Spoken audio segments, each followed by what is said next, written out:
La familia es lo que cuenta. Yo creo que todos escondemos secretos. Hablar de Dios en cualquier sitio. Envejecer puede ser algo hermoso. La felicidad consiste en ilusión.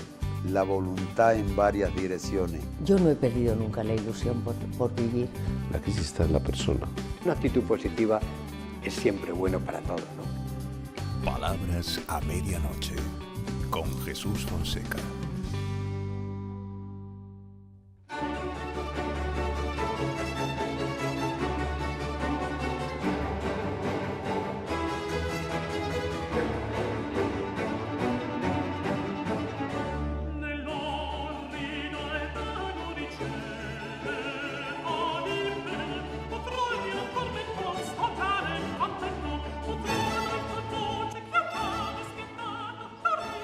Todos tenemos a alguien, o por lo menos que nos vampiriza. En un momento sí que nos vampiriza, nos chupa la energía o nos la roba, o nos roba la felicidad o el bienestar, la seguridad, la estabilidad emocional. ¿Qué tal? ¿Cómo estamos? Hoy vamos a tener unas palabras a medianoche muy familiares. Se suele decir, lo habrán oído ustedes cantidad de veces, que a los amigos se les elige, pero la familia viene dada. Y es una bendición, y es una maravilla, pero a veces, ¿qué pasa cuando esa cuñada, hay las cuñadas, ¿verdad? Esa nuera, ese yerno con el que uno no se entiende, con el que a lo mejor no tiene nada en común. ¿Cómo se resuelve todo eso? ¿Cómo se hace frente a esas relaciones que pueden llegar a ser tóxicas? Pues tenemos aquí a la mujer que más sabe de todo eso. Ha escrito un libro que se titula precisamente así: La familia, de relaciones tóxicas a relaciones sanas. Laura Rojas. Laura Rojas, que es una psicóloga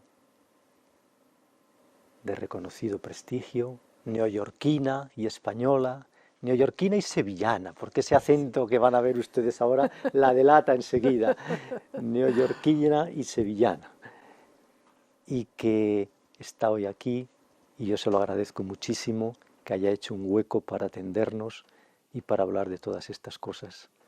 Muchísimas gracias, te lo agradezco muchísimo, Laura. Muchas gracias, Jesús, por invitarme a estar aquí. Muchísimas gracias de corazón. A mí me gustaría plantearte, lo primero, un episodio terrible y desgarrador que tú has vivido. Laura Rojas estaba en Nueva York cuando las Torres Gemelas cayeron. Allí murieron algunos amigos suyos. Ella fue cooperante, ayudó, siguió haciéndolo después, con terapia, algunos de los afectados. ¿Cómo ha marcado eso tu vida? Pues la verdad es que en mi vida hay un antes y un después de aquella tragedia y aquella experiencia tan traumática. No obstante, a pesar de la pérdida y del dolor, tengo que decir que también descubrí un lado precioso del ser humano, de generosidad, de solidaridad y de apoyo. A nivel emocional fue devastador, ¿no? No solamente por la pérdida, sino el miedo y ver el entorno sufriendo tantísimo y el sentimiento de impotencia. Vayamos a la familia. Pues sí. Vayamos a la familia. Proteger, controlar, ese pulso, porque no es lo mismo proteger que controlar. Y a mí me parece, no lo sé, Laura, tú me dirás si es así o no, pero a mí me parece que todavía hoy día en las familias hay un deseo tal de proteger que se cae en el control. Pues sí, la verdad es que hay una gran diferencia. El proteger a una persona no solamente es cuidarla para que no se haga daño, sino también darle las herramientas para que se sepa defender y cuidar a sí mismo y a su vez cuidar a otras personas. Controlar a otra persona es no dejar que esa persona pueda desarrollarse o actuar y aprender incluso de los errores. Entonces hay que tener cuidado cuando uno es padre o cuidador a la hora de ayudar y acompañar a alguien en un proceso de crecimiento. ¿Y dónde está la frontera, Laura? Pues la frontera está de hecho, en intentar hacer que el otro haga lo que uno desea, en la manipulación. El que manipula, controla. El que apoya, acompaña y también protege. Poner límites. Hoy día que se habla tanto, bueno, en realidad es un debate intenso en las familias, en los padres. Hay que poner límites, no hay que poner límites, y si hay que ponerlos, ¿hasta dónde? Los límites son algo fundamental en las relaciones interpersonales, en la sociedad en la que vivimos. Los límites son buenos, saber dónde están, pero claro, eso es algo que aprendemos de nuestros cuidadores, de nuestros padres, que son los que nos dan esa estructura y nos dicen aquí sí y por aquí no. La felicidad como manera de sentirse bien en la vida. Es decir, esta idea que a veces tenemos de la felicidad, que, no sé, yo creo que le pedimos demasiado a la vida. Bueno, o no, o quizás no está mal el pedir y quizás utilizaría más la palabra esforzarse. La felicidad no es estar libre de problemas, no es no tener miedo, ni estar triste. Parte de la vida es incorporar un equilibrio entre las emociones positivas y las negativas. Es que al fin y al cabo el ser humano, ¿verdad?, tiene un lado positivo, un lado negativo, tenemos virtudes y defectos. Aprender a convivir con ello es la clave. Decía Epicuro, tú te acordarás, Laura, que la felicidad era no tener preocupaciones ni causárselas a los demás. Todavía hasta el día de hoy no conozco a nadie que no tenga preocupaciones. Ahora, sí hay personas que quizás cuidan el no preocupar a otros y hay otras que se ocupan de causar daños o son tóxicas. Casi nada, las personas tóxicas.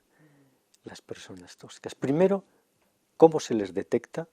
¿Cómo se detecta una persona tóxica? Y después, ¿cómo se les hace frente? Lo primero, para poder identificar a una persona tóxica, uno tiene que mirar hacia adentro y ver qué siento cuando estoy con esta persona. Las personas tóxicas nos producen malestar, inseguridad, dudas, incluso un poquito de miedo.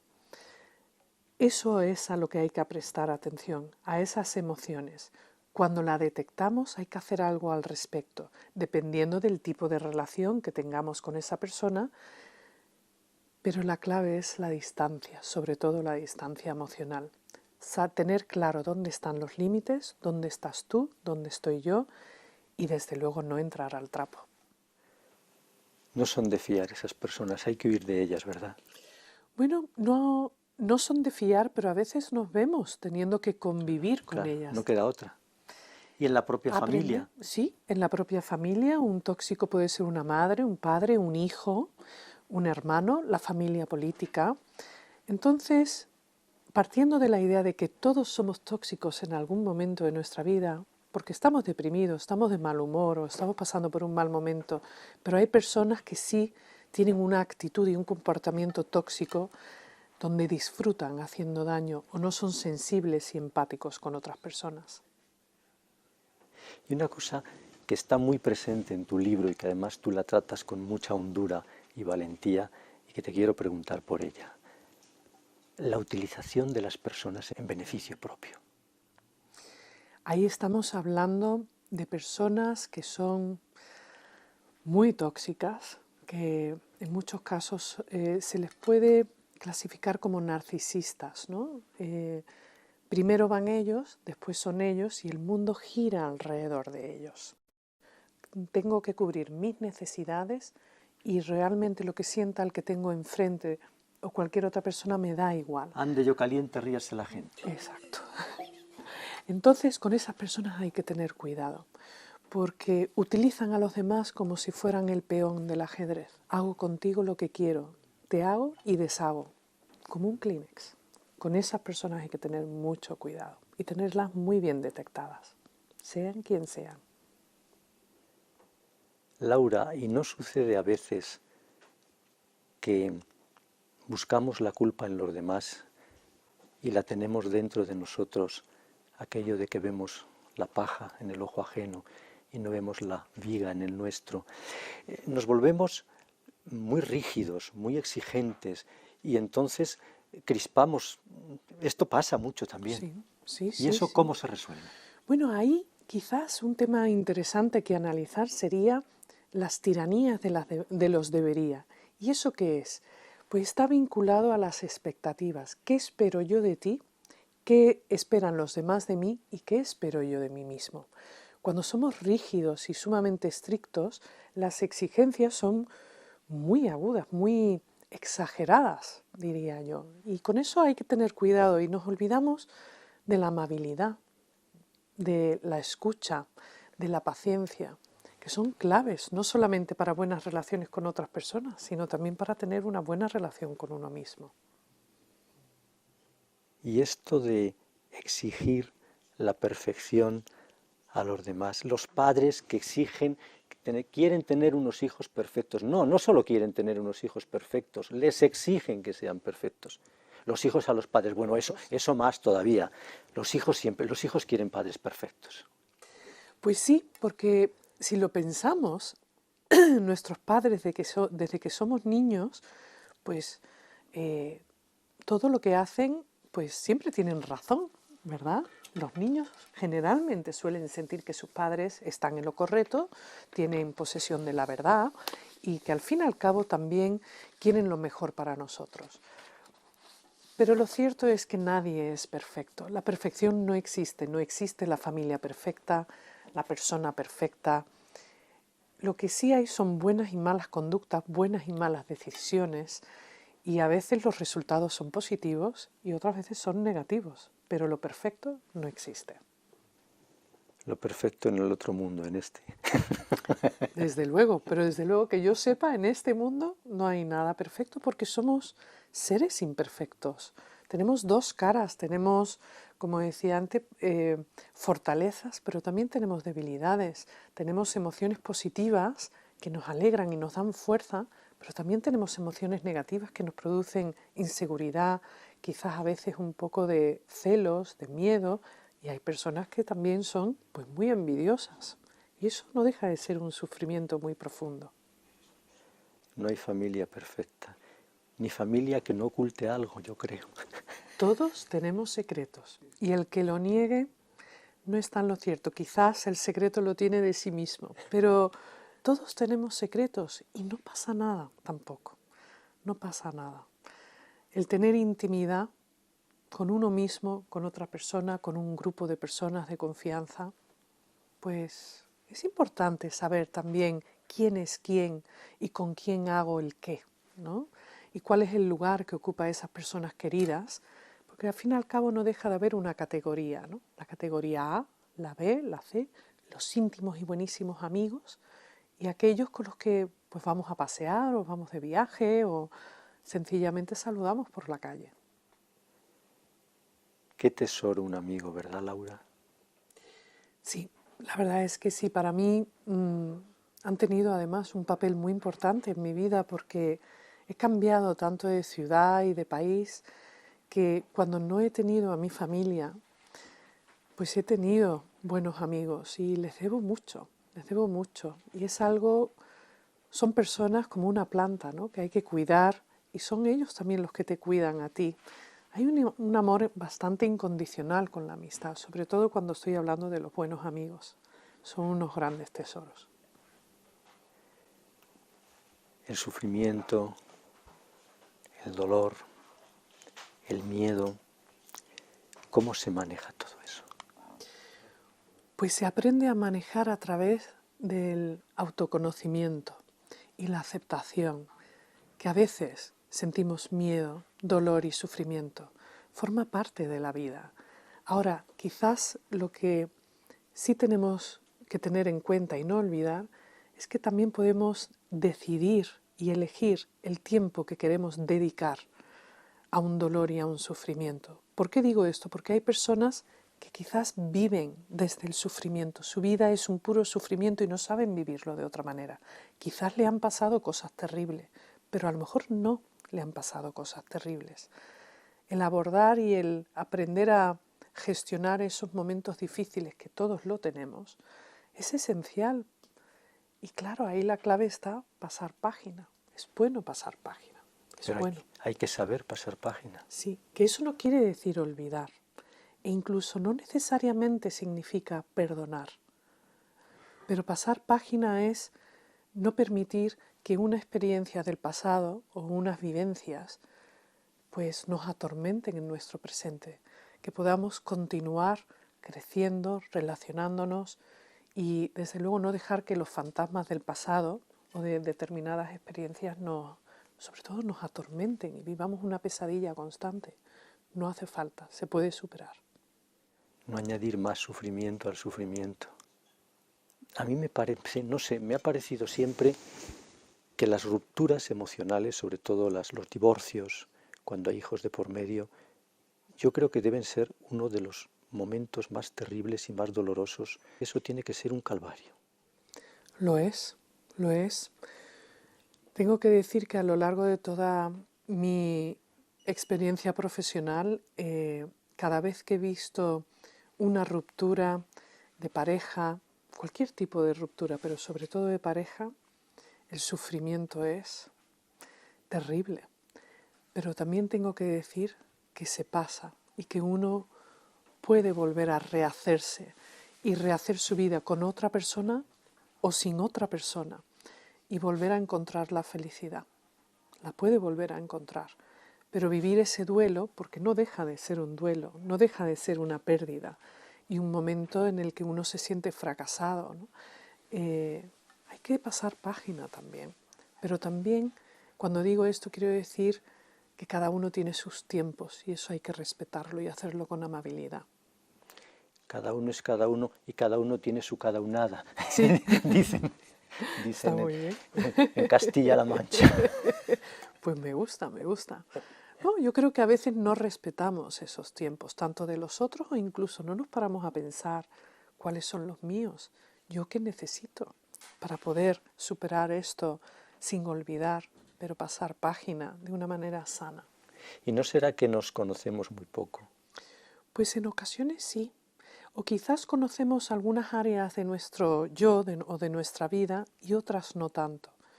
Yo creo que para eso tenemos toda la vida, ¿no? Para aprender. También vamos evolucionando, cambiando, creciendo. Nuestras prioridades van cambiando también. Lo que yo necesitaba cuando tenía 25 años es muy diferente a lo que necesito hoy con 45. Entonces, el ir procesando toda esa nueva información y cambio de prioridades, pues también es una manera de conocerse y de conocer a otros también.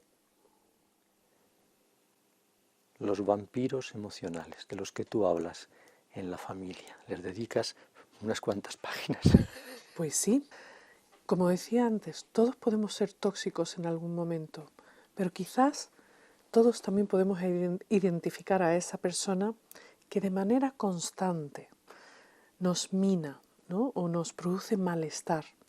Identificar ese malestar es fundamental y los por qué y cuándo suelen suceder. En reuniones familiares, en conversaciones privadas, cuando se está hablando de un tema en concreto, que cuándo ocurre. Y el conocer el contexto, esa situación, nos va a ayudar a poder afrontarlo, sin necesariamente discutir o pelearse, sino para mantener una distancia emocional y decido yo que no voy a entrar al trapo.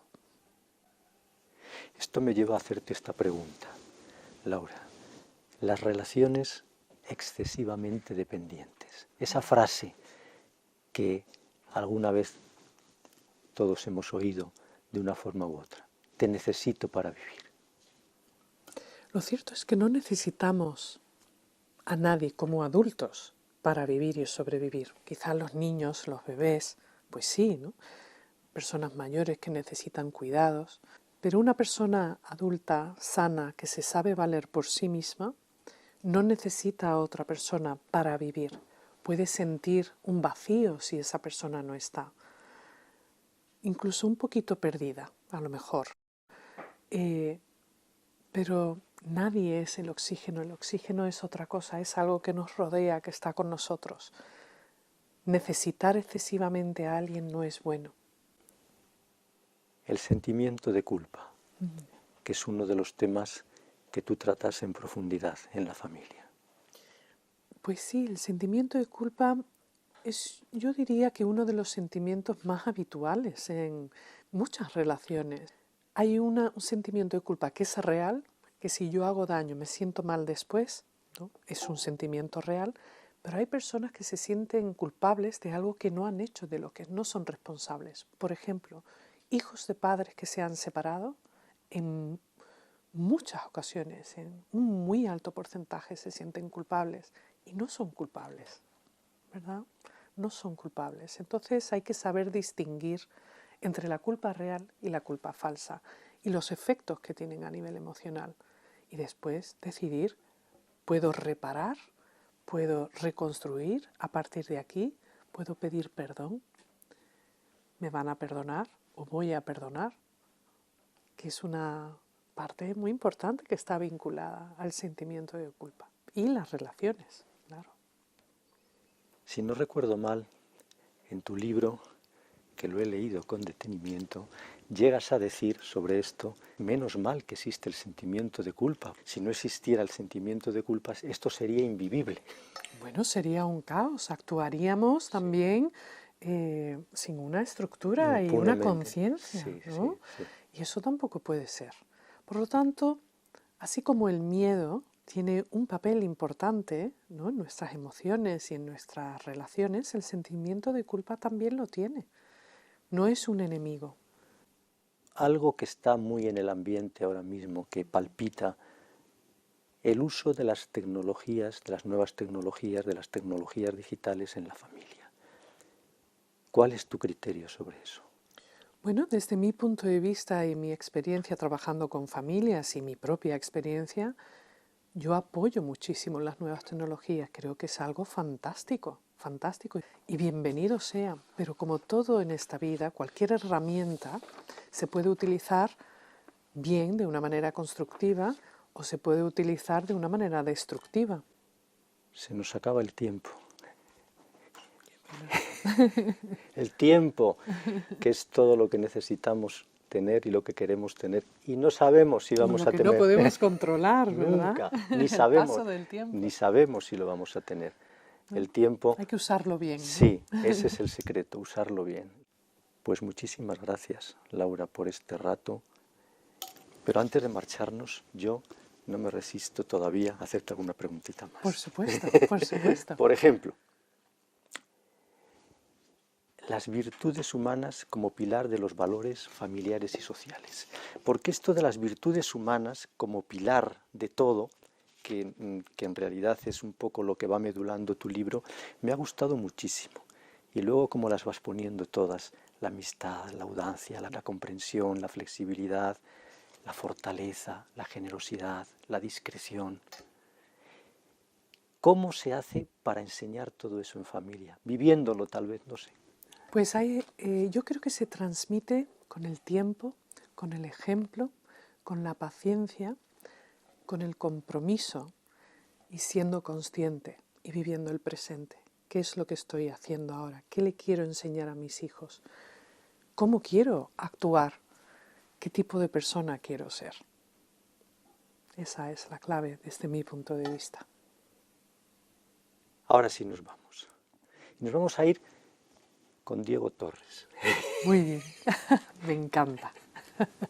El color de la esperanza. Sí. ¿Cuántas veces les has dicho tú a tus pacientes que escucharan esa canción?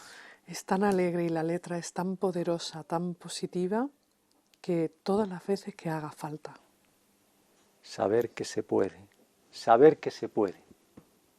tentar al corazón con la esperanza. Esta noche les tentamos también a ustedes. Tentamos sus corazones, Laura y yo, con la esperanza. Muchísimas gracias. Muchas gracias. Hasta pronto. Nos vamos con el color de la esperanza.